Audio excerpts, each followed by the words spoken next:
사무엘상 18장 17절에서 30절의 말씀을 저와 여러분들이 한 절씩 교독하시고 마지막 끝절은 함께 봉독하겠습니다. 사울이 다윗에게 이르되 내 맏딸 메랍을 내게 아내로 주리니 오직 너는 나를 위하여 용기를 내어 여호와의 싸움을 싸우라 하니 이는 그가 생각하기를 내 손을 그에게 대지 않고 블레셋 사람들의 손을 그에게 대게 하리라 함이라. 다윗이 사울에게 이르되 내가 누구며 이스라엘 중에 내 친속이냐 내 아버지의 집이 무엇이기에 내게 왕의 사위가 되리까 하였더니 사울의 딸 메랍을 다윗에게 줄 시기에 몰라 사람 아드리엘에게 아내로 주었더라. 사울의 딸 미갈이 다윗을 사랑하니 어떤 사람이 사울에게 알는지라 사울이 그 일을 좋게 여겨 스스로 이르되 내가 딸을 그에게 주어서 그에게 올무가 되게 하고 블레셋 사람들의 손으로 그를 치게 하리라 하고 이에 사울이 다윗에게 이르되 내가 오늘 다시 내 사위가 되리라 하니라. 사울이 그의 신하들에게 명령하되 너희는 다윗에게 비밀히 말하여 이르기를 보라 왕이 너를 기뻐하시고 모든 신하도 너를 사랑하니 그런즉 내가 왕의 사위가 되는 것이 가하리라 하라. 사울의 신하들이 이 말을 다윗의 귀에 전하매 다윗이 이르되 왕의 사위 되는 것을 너희는 작은 일로 보느냐 나는 가난하고 천한 사람이라 한지라. 사울의 신하들이 사울에게 말하였되 다윗이 이러이러하게 말하더이다 하니 사울이 이르되 너희는 다윗에게 이같이 말하기를 왕이 아무것도 원하지 아니하고 다만 왕의 원수의 보복으로 블레셋 사람들의 포피 100개를 원하신다 하라 하였으니 이는 사울의 생각에 다윗을 블레셋 사람들의 손에 죽게 하리라 함이라. 사울의 신하들이 이 말을 다윗에게 하매 다윗이 왕이 사위 된 것을 좋게 여김으로 변할 날이 차기 전에 다윗이 일어나서 그의 부하들과 함께 가서 블레셋 사람 200명을 죽이고 그들의 포피를 가져다가 수대로 왕께 드려 왕의 사위가 되고자 하니 사울이 그의 딸 미갈을 다윗에게 아내로 주었더라. 여호와께서 다윗과 함께 계심을 사울이 보고 알았고 사울의 딸 미갈도 그를 사랑함으로 사울이 다윗을 더욱 두려워하여 평생에 다윗의 대적이 되니라. 블레셋 사람들의 방백들이 싸우러 나오면 그들이 나올 때마다 다윗이 사울의 모든 신하보다 더 지혜롭게 행하매 이에 그의 이름이 심히 귀하게 되니라. 아멘. 네, 오늘 말씀은 이제 그 사울 왕이 다윗을 올무에 빠뜨리고 그리고 다윗을 블레셋 사람의 손을 통해서 죽이려고 하는 그런 말씀에 대해서 기록을 하고 있습니다. 사울 왕이 다윗에 대해서 이렇게 좀 적개심을 가지고 그리고 다윗을 죽이려고 하는 이유는 뭔가 하면 골리앗과의 싸움 이후에 이제 다윗이 가는 곳마다 보내는 곳마다 승리를 하고 돌아오니까 이스라엘 백성들 사이에 다윗에 대한 신망이 굉장히 좀 점점 커져만 갑니다. 그래서 승리하고 돌아온 다윗을 아낙네들이 뭐라고 칭송을 하는가 하면 사울이 죽인 자는 천천히요 다윗이 죽인 자는 만만이라라고 그렇게 이제 칭송을 하니까 사울이 마음이 이제 덜컥 내려앉는 거죠. 기분도 나쁘고 아니 왕은 난데 어떻게 나는 천천히고 다윗은 만만으로 저에게 영광을 돌리느냐 그러면서 이제 그때부터 다윗에 대해서 경계를 해요. 마지막에 이렇게 칭송을 하는데 다윗을 칭송을 하는데 그 결과가 뭐겠냐? 결국에는 온 나라가 다윗에게로 넘어가지 않겠느냐? 그러면서 이제 그때부터 다윗을 경계하기 시작하는데 그런데 이렇게 변하게 된 이유는 결정적으로는 사실 하나님의 영이 다윗을 떠나갔기 때문에 그래요. 우리가 오늘 말씀을 통해서 사울이 다윗에 대한 사울의 어떤 인식의 변화를 좀 먼저 살펴보려고 하는데요. 우리 18장 9절의 말씀을 한번 볼까요? 18장 9절의 말씀. 6절부터 9절의 말씀을 한번 같이 읽겠습니다. 시작.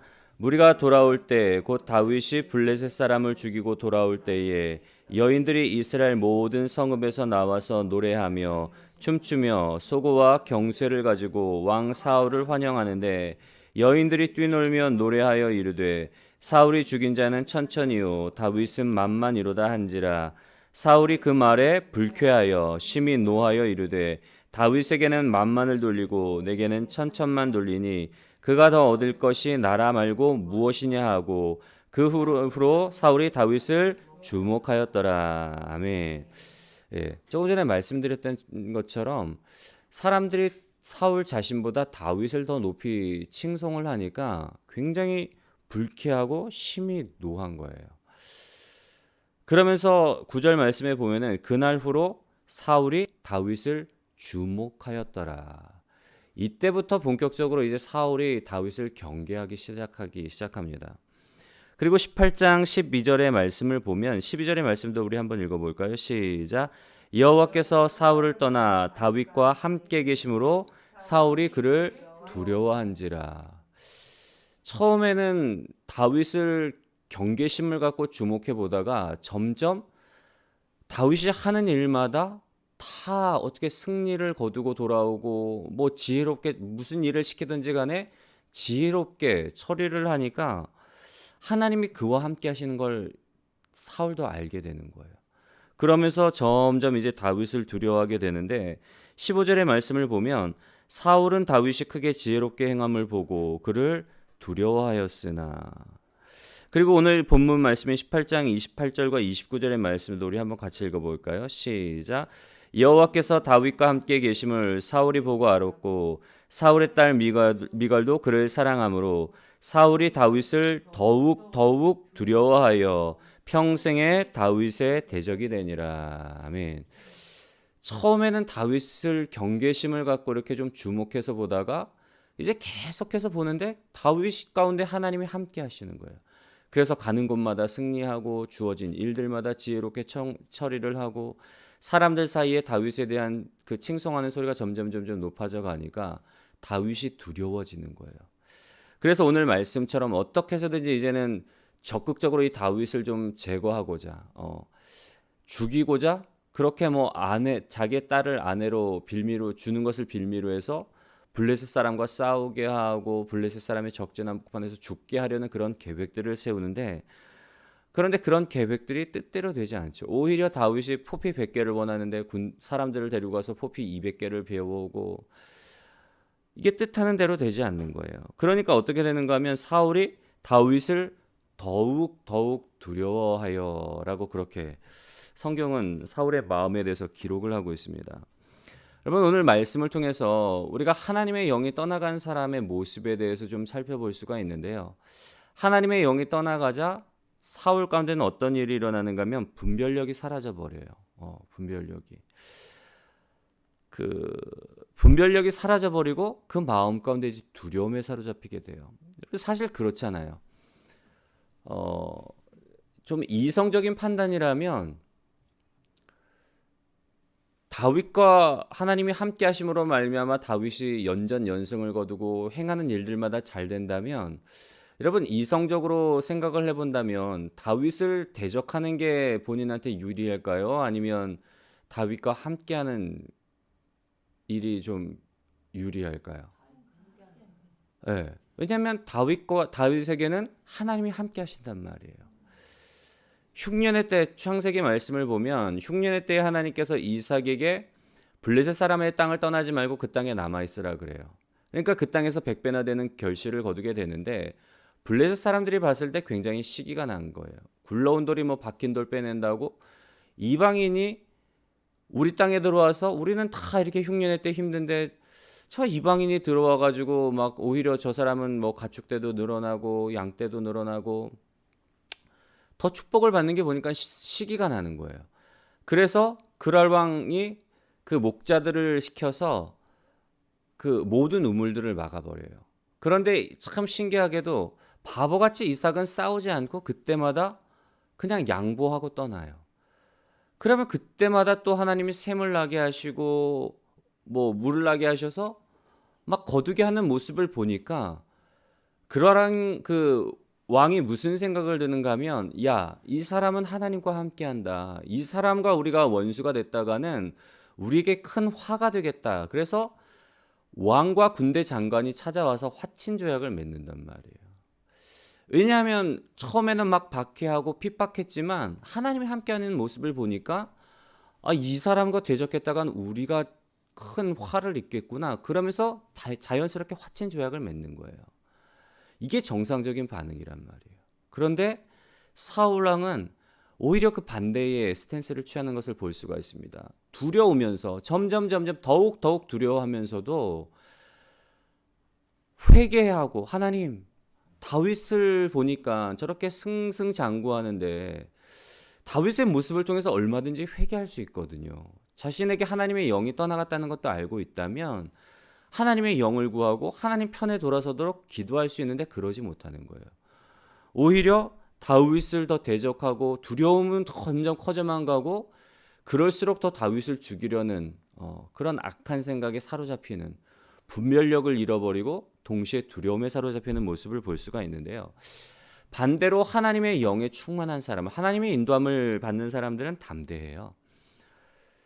제가 대전에 있을 때 이제 한빛감리교회 최재 목사님 밑에서 그 사역자 생활을 하고 그때 이제 그 한참 이제 부흥하는 정말 부흥하는 그 현장을 목격했는데 그 최재 목사님은 정말 오직 그 하나님 바라보고 목회하시는 분이에요. 뭐 주변 환경, 뭐 사람에 매이지 않고 정에 매이지 않고 늘 하나님의 인도를 구하고 늘 하나님의 뜻을 따라서 목회를 하다 보니까 하나님이 정말 축복해 주셔서 교회가 처음에 가실 때만 해도 완전히 찢어진 교회였어요. 성도 간의 다툼이 일어나고 그래서 완전히 교회가 찢어진 교회를 가가지고 가서 그곳에서 성도들의 상처를 다 수습하고 굉장히 작은 교회였어요. 시장통에 있던.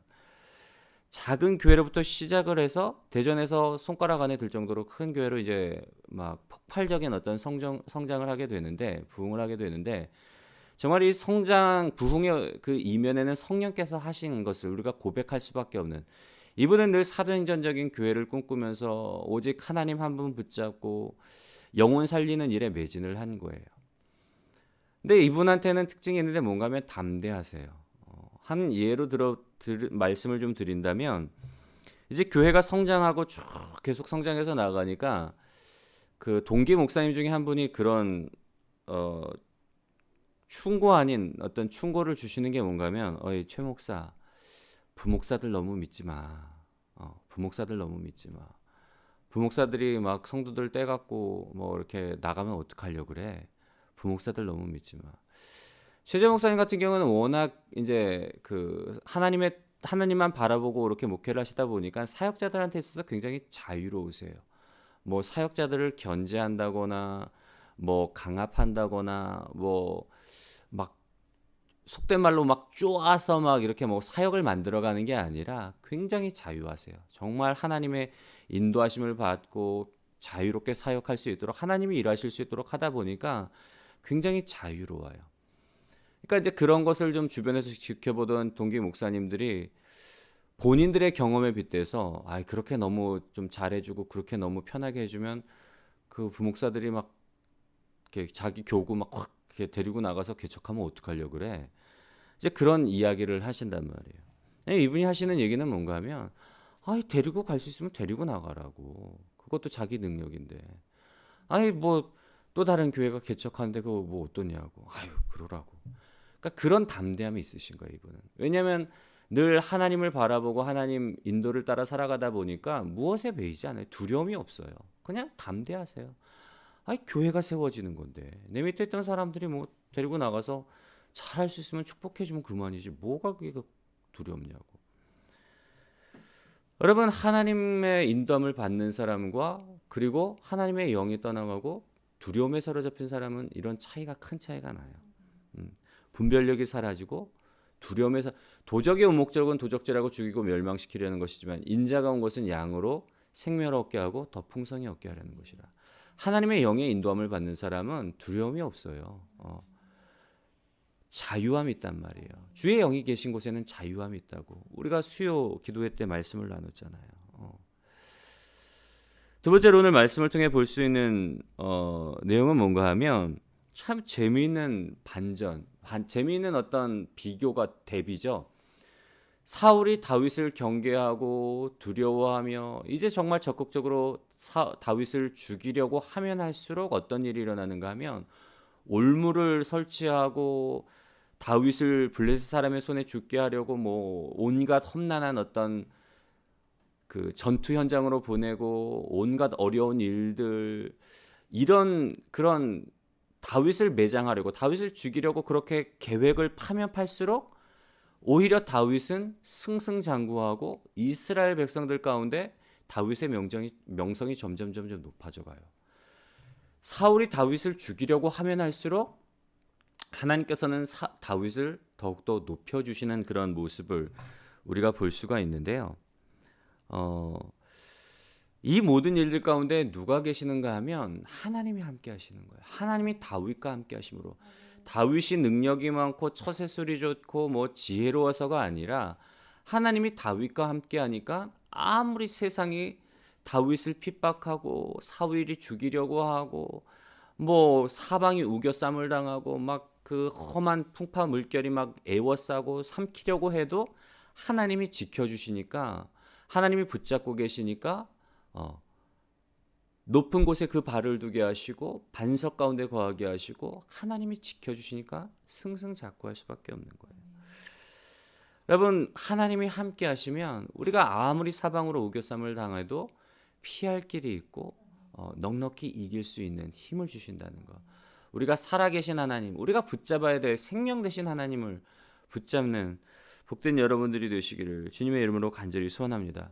마지막 한 가지 더 말씀을 드리고 마무리를 하려고 하는데요. 아까 말씀을 드렸던 것처럼 하나님과 함께하는 사람, 하나님을 대적하면 대적할수록 고난과 핍박과 오히려 내가 하나님을 함께하는 사람, 정말 하나님의 손에 붙들리는 사람, 그런 사람을 핍박하게 되면 그 화가 나한테 임해요. 원수가 쏜 화살이 하나님께서는 그 원수 사단 마귀가 쏜 송사하는 화살, 성도를 향해서 정죄하는 화살을 돌이켜서 부메랑처럼 원수에게 돌아가게 하시는 하나님이란 말이에요. 원수에 쏜 모든 화살들을 막으시고 오히려 그 화살들이 원수에게 돌아가게 하시는 하나님이란 말이에요. 그러니까 지혜는 뭔가 하면 하나님을 대적하는 것이 아니라 사울이 예수 믿는 자들을 핍박할 때 담메색 도상에서 하나님을 만나시면서 예수님이 뭐라고 말씀하시는가 하면 내가 어찌하여 가시체를 뒷발질하느냐 내 고생이 참 네가 참 고생하는구나 왜 쓸데없는 일로 하나님을 대적하는 거냐는 거예요. 하나님을 경외하는 자들 하나님을 섬기는 자를 그렇게 핍박하느냐 내가 하는 행동이 가시체를 뒷발질하는 것처럼 너한테 오히려 고통이지 않냐 그렇게 말씀을 하시는 거예요. 여러분 하나님은 그렇게 하나님을 사랑하는 자 곧 그 뜻대로 부르심을 입은 자들에게 모든 것이 합력하여 선을 이루게 하실 뿐만 아니라 하나님을 사랑하는 자들을 그 날개 아래 그 사랑 안에 품어주세요. 원수의 모든 공격으로부터 하나님께서 다 막아주시고 그 사랑 안에 품어주신다는 사실. 그래서 하나님을 대적하는 것이 아니라 하나님을 정말 하나님의 그 사랑하는 사람들을 핍박하고 대적하는 일이 아니라 오히려 지혜는 뭔가 하면 하나님 편에 서는 거예요. 하나님이 정말 함께 하시는 사람들과 가까이 하고 여러분 불평하고 원망하는 자리가 아니라 정말 하나님이 계신 그 자리 하나님의 임재가 있는 그 자리 하나님과 함께하는 사람들과 함께 하시는 그런 복된 여러분들이 되시기를 주님의 이름으로 간절히 소원합니다.